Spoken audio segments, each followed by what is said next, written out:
వస్తున్నాడు అబ్బాయి వస్తున్నాడు. గరికపాటి గారికి క్షమాపణ చెప్పమని చాలా మంది అడుగుతున్నారు. మాకు తెలుసులేరా, మనం తప్పు చేయలేదండి, మనం ఎవడో అన్నాడు, ఎందుకు పడాలి? వాడి పాపాన్ని వాడు పోతారు, కుదరదు. మన పాపానే వాడు పోయేలా చేయాలి. ఎందుకంటాడు?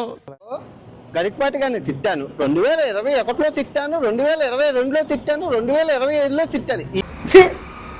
ఎందుకురా నీకు ఏసు బతుకు, చి ఎందుకురా నువ్వు బతుకుతావు, చి చి చి. ఇవాళ మన సంస్కారం ఎంత దిగజారిపోయింది అంటే దాని గురించి ఎవరు అడగకూడదా? నేను మాట్లాడవలసిందే మాట్లాడుతున్నా.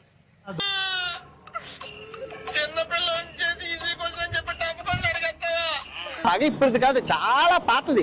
ఇవే తగ్గించుకుంటే మంచిది. వెళ్ళు. నువ్వు అపార్థం చేసుకుంటున్నావు అబ్బాయి. నేను ఆ పద్ధతిలో నేను అనలేదు, ఆ పని నేను చేయలేదు. అయినా నేను వదలను. 2026లో తిడతాను.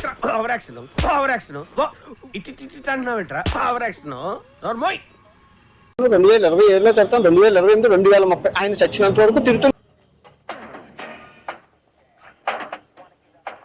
ఎవరితో మాట్లాడుతున్నావో తెలిసే మాట్లాడుతున్నావా? చాలా చాలా తప్పు గరికపాటి గారు చెప్పింది. ఆ మాట నువ్వు చెప్పకూడదు. ఎందుకు చెప్తున్నావు? ఆ మాట నువ్వు చెప్పకూడదు. ఆయన ఈయనెవరు చెప్పడానికి? ఆడవాళ్ళకి నచ్చినట్లు ఆడవాళ్ళు బతకాలి.